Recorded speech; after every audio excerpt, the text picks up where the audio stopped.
Hello my dear students, welcome to my physics class.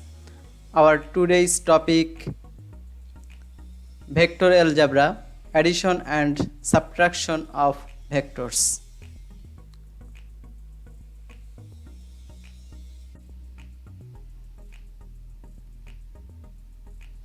Triangle law of vector addition. If two sides of a triangle completely represent two vectors both in magnitude and direction taken in same order, then the third side taken in opposite order represents the resultant of the two vectors both in magnitude and direction. That is, if two vectors can be expressed by the two sides of a triangle in the same order, then the third side will give the magnitude and direction of the resultant vector in opposite order. Let there be two vectors A and B, and acting on a particle simultaneously represented both in magnitude and direction by the sides OP and PQ respectively of a triangle OPQ. Here two sides of triangle OPQ, that is OP sides and PQ sides, represent two vectors A and B in same order. Then the third side of this triangle OQ will express the resultant of these two vectors. According to the triangle law of vectors, the side OQ represents their resultant vector R, and R is equal to A plus B. That is OP and PQ in the same order, A vector and B vector, and the third side in opposite order OQ. OP, PQ, then QO. This is the same order but OQ in opposite order. Therefore, the third side will give the resultant of OP vector and PQ vector in opposite order, that is OQ. Here R is equal to A vector plus B vector.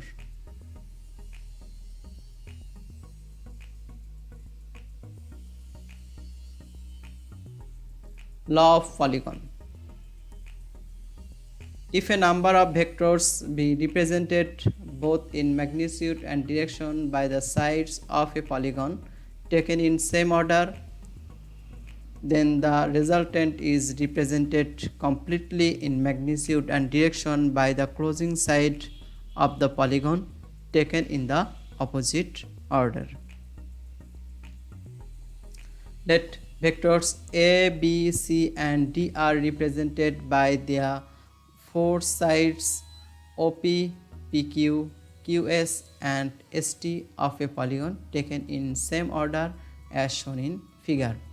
Here OP side represents A vector, PQ side represents B vector and QS side represents C vector, ST side represents D vector. That is OP, PQ, QS and ST represent A vector, B vector, C vector and D vector in the same order. The last side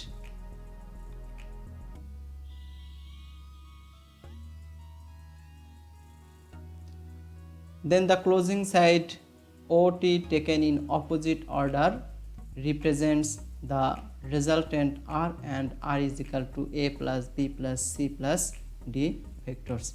That is A vector, B vector, C vector and D vector are represented by OP, PQ, QS and ST sides in the same order. Therefore, their resultant will be represented by OT side in opposite order.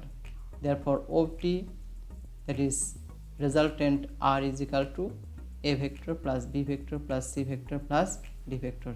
That is, this is the resultant of all these vectors.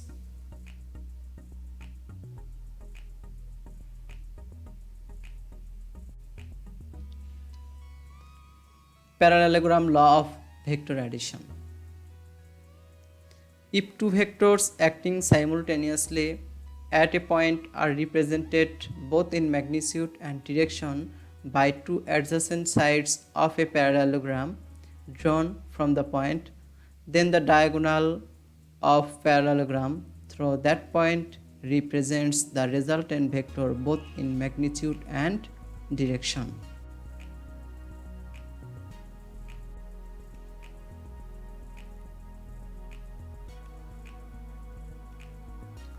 Let two vectors y is equal to p and ob is equal to q are acting at a point O.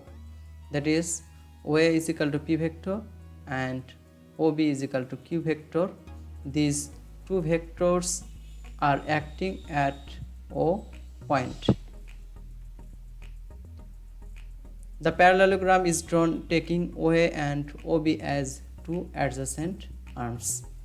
That is, now we will draw a parallelogram taking as OA and OB as the two arms of a parallelogram. Now this is a parallelogram OACB.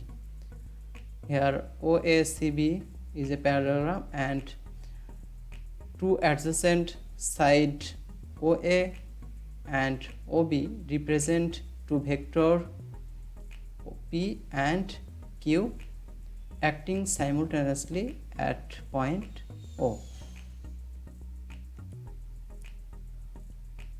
And this is diagonal OC is the diagonal from the point O. According to this law, diagonal OC represents the resultant of OA is equal to P and OB is equal to Q vectors. That is, if two vectors can be expressed by two adjacent sides of a parallelogram, that is, OA side and OB side represent two vectors P and Q. Therefore, their resultant will be expressed by the diagonal drawn from the point. That is, from O point diagonal is OC. Therefore, here OC vector, that is R vector, is the resultant of P vector and Q vector. OC is equal to R is equal to P plus Q vector. That is, this R is the resultant vector of P vector and Q vector. This is the parallelogram law. Now, magnitude of resultant vector. Let the angle between P and Q are alpha and R makes an angle theta with P vector acting at a point O. That is, the angle between P vector and Q vector is alpha, this angle. And resultant vector R makes an angle theta with the P vector. That is, angle of R vector, that is resultant vector, with the P vector is theta, and angle between P and Q vector is alpha. Now we will draw a perpendicular from this point on the extension of OA side. That is, it is the extension of OA side and CD is the perpendicular on the extension of OA side AD. And this angle is alpha, that is, angle between P and Q is alpha. Therefore, this angle is also alpha, because here OB and AC are parallel to each other. Therefore, if this angle is alpha, this angle is also alpha. Now, OCD. Triangle OCD is a right angle triangle. From this triangle OCD, we can write OC square is equal to OD square plus CD square. That is, from triangle OCD, we can write OC square is equal to OD square plus CD square, or OC square is equal to here OD. OD means OA plus AD. That is, OD is equal to OA plus AD. Therefore, OD square is equal to OA plus AD whole square plus CD square. This CD square. Now, CD divided by AC is equal to sin alpha, because here triangle ACD is a right angle triangle. Therefore, we can write CD divided by AC is equal to sin alpha. Here CD is perpendicular, therefore CD divided by AC is equal to sin alpha, or CD is equal to AC into sin alpha. Here AC is parallel to OB and AC is equal to OB. Therefore, OB is equal to Q. Therefore, AC is equal to Q. Therefore, we can write AC sin alpha is equal to Q sin alpha, as AC is equal to OB is equal to Q. And AD divided by AC is equal to cos alpha. Here base AD divided by AC is equal to cos alpha, or AD is equal to AC cos alpha, and we know AC is equal to Q. Therefore, AC cos alpha is equal to Q cos alpha. That is, our final equation is CD is equal to Q sin alpha and AD is equal to Q cos alpha. We have determined these two sides, CD is equal to Q sin alpha and AD is equal to Q cos alpha, because already we know OA is equal to P and OB is equal to Q. Here we know OC is equal to R. OC is equal to R, we know it. OA is equal to P, we know it. But AD is equal to Q sin alpha and CD is equal to Q cos alpha. That is, our equation was OC square is equal to OA plus AD whole square plus CD square, and already we have determined CD is equal to Q sin alpha. Here CD is equal to Q sin alpha and AD is equal to Q cos alpha. We have determined these two from this triangle ACD triangle. Now we will put this value, that is value of CD and AD, in this equation.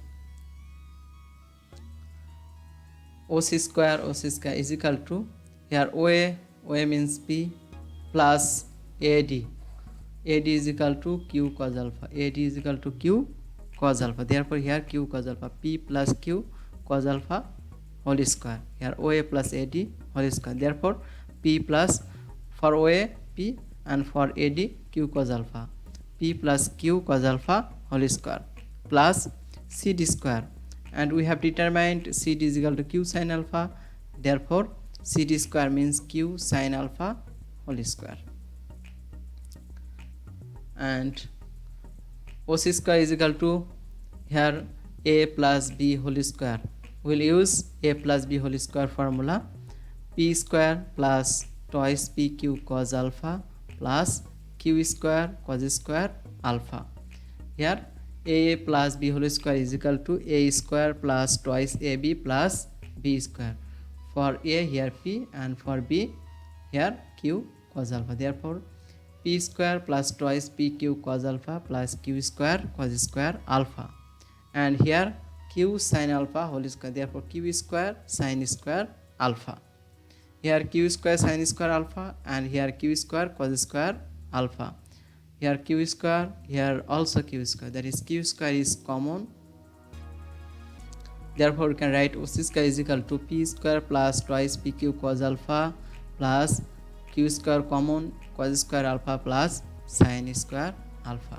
But we know from the trigonometry cos square alpha plus sin square alpha is equal to 1. The value of this, that is sin square alpha plus cos square alpha, is equal to 1. Then you can write OC square is equal to P square plus twice PQ cos alpha plus Q square, because cos square alpha plus sin square alpha is equal to 1. And we can write OC is equal to R, therefore OC square is equal to R square is equal to P square plus Q square plus twice PQ cos alpha. Therefore R is equal to root over P square plus Q square plus twice PQ cos alpha. This is the resultant magnitude of resultant vector. Here R is the magnitude of the resultant vector of two vectors P and Q. Here angle between P and Q vector is alpha. Therefore R is equal to P square plus Q square plus twice PQ cos alpha. If we know the magnitude of two vectors and the angle between two vectors, then easily we can determine the resultant magnitude of the resultant vector by this equation. Here R is the magnitude of the resultant vector, alpha is the angle between two vectors, and P and Q are the magnitude of the two vectors.